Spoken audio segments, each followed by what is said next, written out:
Look at this. Look at this. People actually believe that there is a car floating around out in space. Well, I think it looks so ridiculous and impossible. And you can tell it's real because it looks so fake, honestly. Like, we'd have way better CGI if it was fake. This is live on the air, okay? I'm going to zoom in on the Earth in Photoshop. You see the Earth? Okay, I'm going to go to Image, Adjust, Levels, and I'm going to bring the levels up. Uh-oh. What is that? Why is there a square box around the Earth?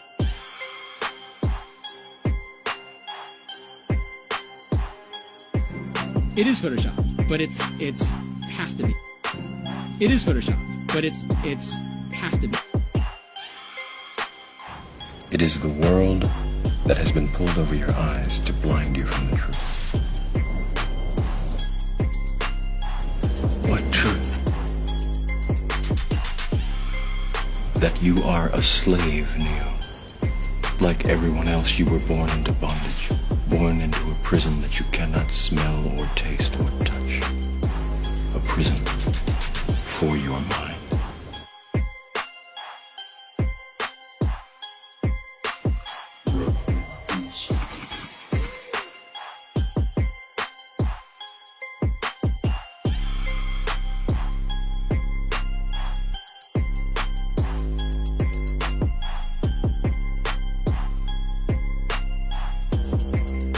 So let's use this model of the Earth.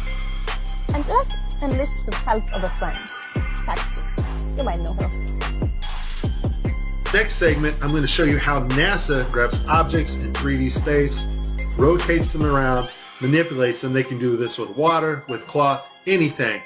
And the cool thing about it is we can take what they're doing, what they're seeing with their contact virtual reality augmented lenses and put that on a separate video layer live.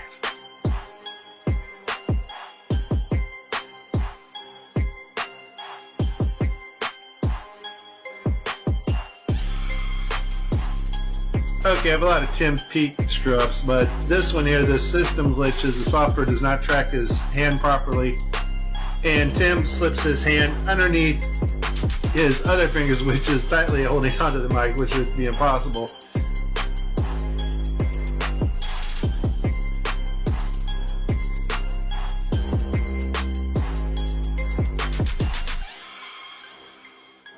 You can tell it's real because it looks so fake, honestly. Like, we'd have way better CGI if it was fake.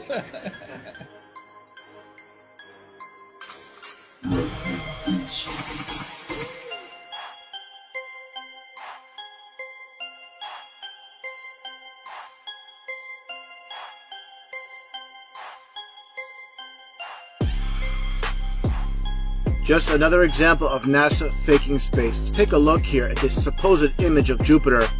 Nothing more than CGI fakery. The supposed auroras.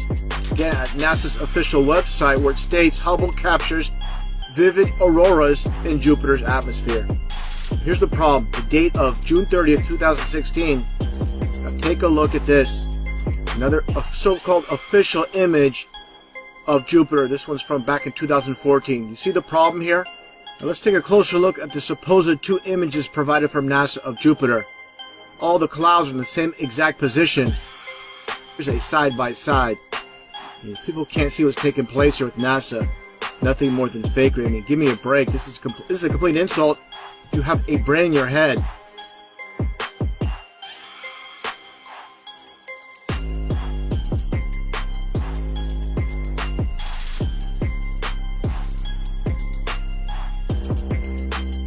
Look like you're in a studio, maybe in Omaha, Nebraska or something. The shot is so clear. Is this a hoax? Are you really in space still?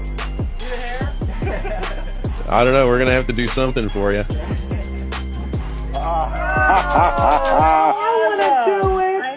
Oh, yeah, I can do that. Watch this. Is this a hoax? Are you really in space still?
Can you do a somersault right now?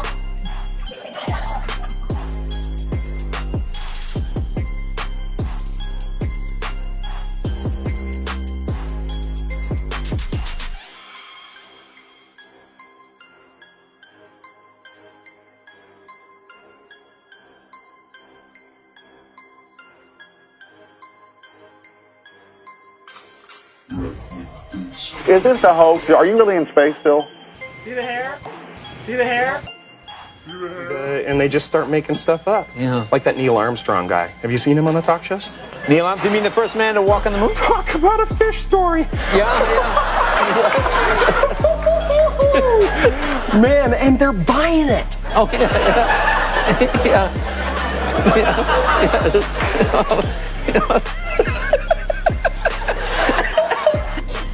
So many times during spacewalks outside the International Space Station, we can see air bubbles rising up. Can you touch on how there are air bubbles in space? Can you be more specific? Air bubbles?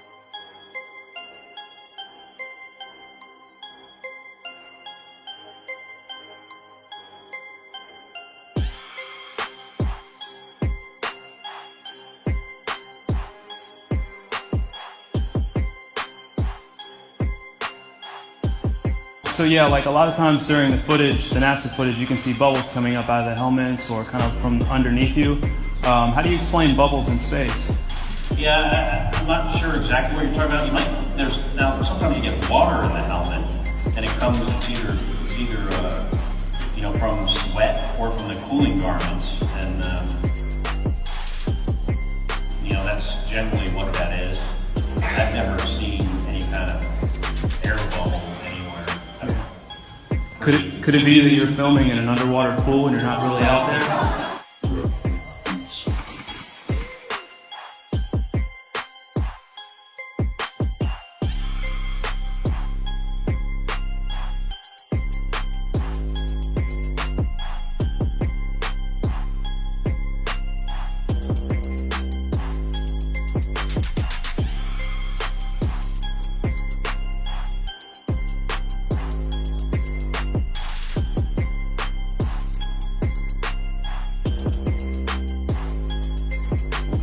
Let me tell you why you're here. You're here because you know something. What you know you can't explain, but you feel it. You felt it your entire life. That there's something wrong with the world. You don't know what it is, but it's there, like a splinter in your mind, driving you mad. You're a coward and a liar and a thief.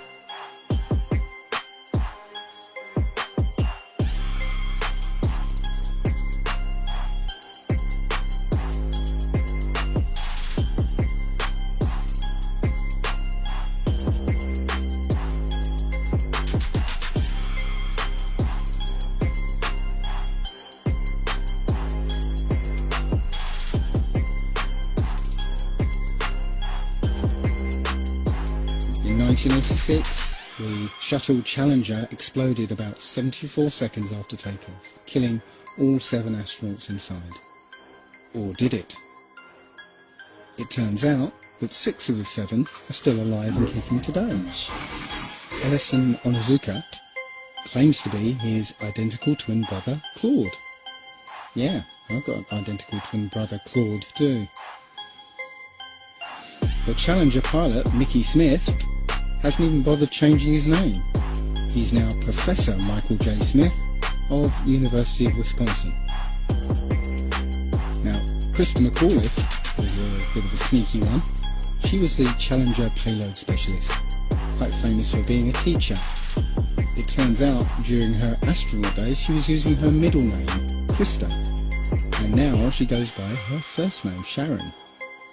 The Challenger commander, Francis Richard Scobie, is now Dick Scobie, which sounds like a rather unpleasant disease.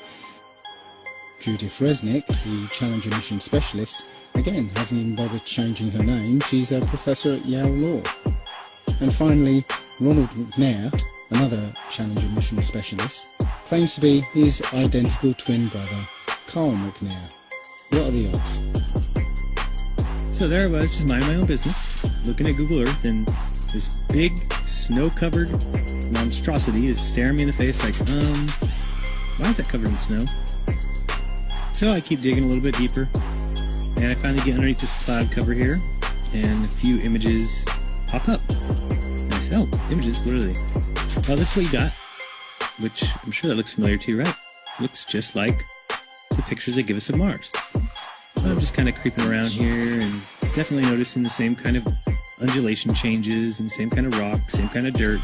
The only thing that's missing is that nice little red tint that they pay somebody $150,000 a year to put on there.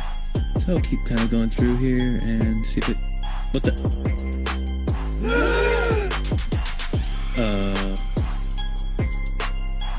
Yeah. So, I got another truck. Oh yeah, it says NASA. What's that say? Mars Project? I think I found out where Mars is, guys. At some point in the future, we're going to look back and say, how did we do it without space? The kinds of technologies that we're testing out on Space Station are definitely helping us with our goals of going beyond low Earth orbit. Early in the next decade, a set of crewed flights will test and prove the systems required for exploration beyond low Earth orbit. Right now, we only can fly in Earth orbit. That's the farthest that we can go. And this new system that we're building is going to allow us to go beyond and hopefully take humans into the solar system to explore. As we get further away from Earth, we'll pass through the Van Allen belts, an area of dangerous radiation. We must solve these challenges before we send people through this region of space. We must solve these challenges before we send people through this region of space. There's a small problem with going to the moon, and inch by inch, NASA is leaking out that they know that there's a problem there. It's called the Van Allen belts, high radiation belts of charged particles around Earth, and we don't know how to get through them, they say. Well, isn't that interesting, because there sure didn't seem to be a problem back in 1969. The moon landing stopped in 1972 and we haven't been back. We haven't been beyond the Van Allen belts. NASA admitted that it had lost the original footage of man's first steps on the moon. YouTube and watch A Funny Thing Happened on the Way to the Moon. It contains newly discovered evidence, which is part of the missing tapes, of outtakes from the first mission to the moon, of them falsifying a shot of being halfway to the moon. For NASA to come out and say that all the tapes were erased, I mean, it's incredible. Geraldo, this isn't just one tape. This is rooms of tape labeled Apollo 11 moon landing. Someone had to physically go and erase it. It's very challenging to try to prove we landed on the moon, and it shouldn't be challenging. The tape should be there. There should be plenty of evidence. I mean, it's proof right there. This is an official NASA photo of the first Apollo 11 lunar module landing on the moon. I mean, it's right there. This is proof, man. It's the picture's right there. It's landing on the moon. But the only problem I have with this picture is that it's taken from the moon.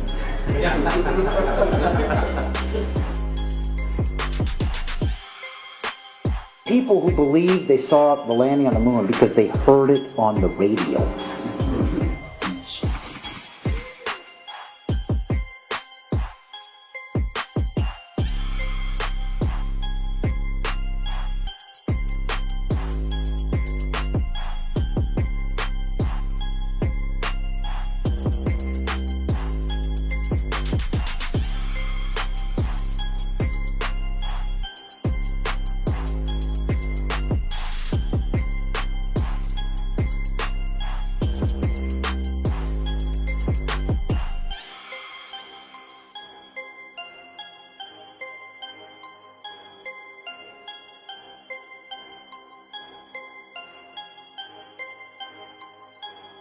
Here's a picture of the INSAT actually being deployed from the spacecraft.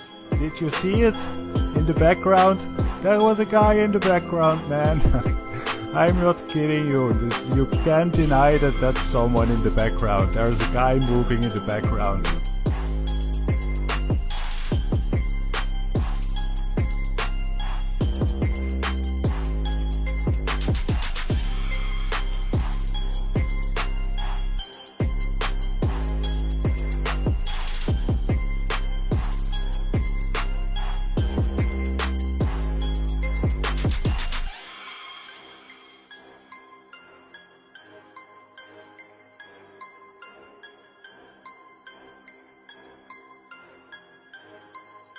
faked. And I'll tell you, just if nothing else, here's why you can tell they're not fake. Just to create the paperwork, that amount of paperwork would make faking it prohibitively expensive. No one could afford to generate that much documentation. All of that happened in a little town called York, Maine, across the United States from where we're talking to you right now. Across the United States from where we're talking to you right now. My research of the last year has led me to the conclusion that not even low Earth orbit is possible, that the International Space Station is a hoax, and all manned space travel is fake. First though, let's have a look at the International Space Station. I want to talk about some of the anomalies I see there. For the inside of the International Space Station, there are a couple of zero-gravity tricks that they use to fake it. The first is they have a complete mock-up of the International Space Station built on the inside of an airplane. And that airplane does a bunch of rises and falls. It does an upside-down parabolic trajectory, and that simulates zero gravity. The other main way they simulate the zero gravity is with suspension in front of a blue screen. And they use that trick for extended periods of time, for longer than 45-second segments.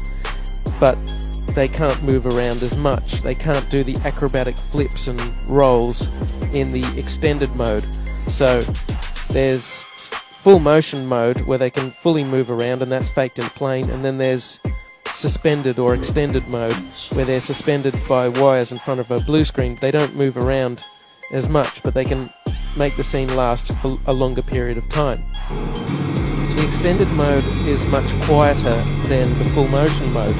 In full motion mode, you can actually hear the sound of the jet engines, the engines of the airplane. In every single scene of full motion mode, in every segment of the International Space Station, you can hear this loud sound, the sound of jet engines. You could argue that it's the air conditioning system. Not even an office air conditioner is that loud. And why is there a loud sound in every segment of the International Space Station?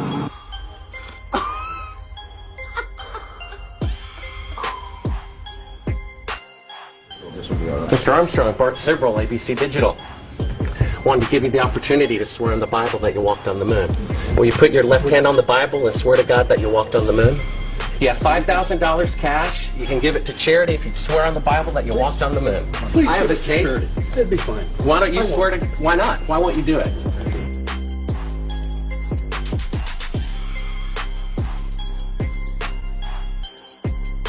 The Earth supposedly 23.4 degrees on its axis. And that leaves you, of course, the ecliptic number, again, 66.6 degrees off.